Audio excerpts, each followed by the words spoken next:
सभी को नमस्कार। आनंदम के इस सत्र में आज मैं बात करूंगा पलायन पर। पलायन अर्थात किसी परिस्थिति और उत्तरदायित्व से भागना।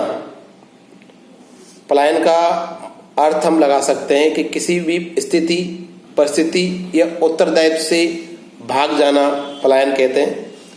हम में से कुछ ही ऐसे होते हैं जो हर संघर्ष को ताजीवन न केवल स्वीकार करते हैं बल्कि उसका सहर्ष सामना भी करने के लिए प्रतिबद्ध रहते हैं, दृढ़ संकल्पित रहते हैं, तैयार रहते हैं। परंतु देखा जाता है कि अधिकांश मनुष्य एक ही लीक पर चलते जाते हैं। कुछ लोग असहज परिस्थिति को झेलने से निरंतर कतराते हैं, नई जिम्मेदारियों को लेने से डरते हैं। कुछ असहज परिस्थिति को झेलने से निरंतर कतराने का रीजन भी हो सकता है, किसी के पास नहीं भी हो सकता। किसी की आदत होती है, किसी को परेशानी होती है। यह एक प्रकार से संकट से भाग जाने की प्रवृत्ति को दर्शाता है।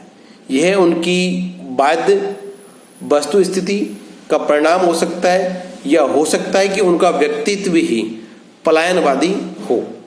जीवन प्रकृति के द्वारा प्रदत्त एक अलौकिक देन है। इसमें सहज और असहज क्रम चलता ही रहता है। आनंदमयी समय तो पल भर में कट जाता है, पर दुख के दिन अत्यंत लंबे प्रतीत होते हैं, मानो बीतते ही नहीं। ऐसे में संकल्प शक्ति के धनी जो अपने आप को संकल्पित, दृढ़ संकल्पित रखते हैं कि धनी लोग परिस्थितियों से समझौता कर उन्हें चुनौती मानते हुए कष्टों से भिड़ जाते हैं। परंतु कुछ लोग जीवन के कड़वे सत्य को नकारते हुए कठिनाइयों से पलायन कर उनसे दूर भाग जाना ज्यादा सुविधाजनक समझते हैं, जो सही नहीं है। क्योंकि पलायनवादी या पलायन करना किसी भी समस्या का हल नहीं है। पलायन या भाग जाने की प्रवृत्ति किसी भी आयु में दिखाई दे सकती है। इससे हमें बचना चाहिए। ऐसे लोग तनिक सी भी विषमता से, संकट से, दूसरों पर सब कुछ छोड़ स्वयं परिस्थितियों से किनारा कर लेते हैं। अपनी मन स्थिति बस उन्हें अपने आचरण के लिए ग्लानि भी न होना स्वाभाविक है। वास्तव में वे परिवार और समाज के लिए एक तरह से बोझ हो जाते हैं, क्योंकि वो हमेशा पलायनवादी प्रवृत्ति के होते हैं। उन्हें इस तथ्य का ज्ञान करवाना अनिवार्य है, अपरिहार्य है कि जीवन संघर्ष है, पलायन नहीं। यही सत्य है। फिर भी कदाचित किसी अपरिहार्य दशा में कभी कभी पलायन ही एकमात्र विकल्प रह जाता है। इससे भी नकारा नहीं जा सकता।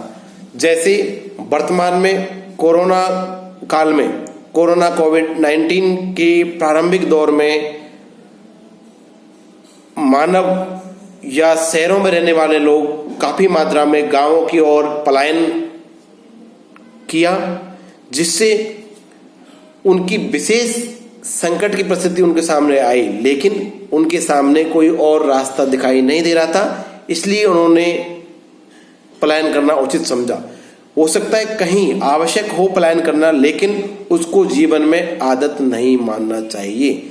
वैसे भी उचित और अनुचित का निर्णय सर्वथा निजी और व्यक्तिगत विशेष पर निर्भर करता है। इसलिए हमें जिम्मेदारियों को लेना चाहिए, जिम्मेदारियों से भागना नहीं चाहिए। अगर कोई संकट आता है तो संकट का हम सबको मिलकर सामना करना चाहिए। ठीक है, तो आज के आनंदम की सीरीज में सिर्फ हम पलायन की बात कर रहे थे। और मानव पलायन या माइग्रेशन जीव जन्म लेता है और मरने तक, जन्म से मरण तक उसकी प्रवृत्ति पलायन करने की रहती है। लेकिन पलायन का मतलब यहाँ आप अपने उत्तरदायित्व से पलायन ना करें। एक जगह से दूसरी जगह जाने अलग बात है, लेकिन अपने उत्तरदायित्व जिम्मेदारियों से पलायन करना अलग बात होती है। ठीक है, थैंक यू।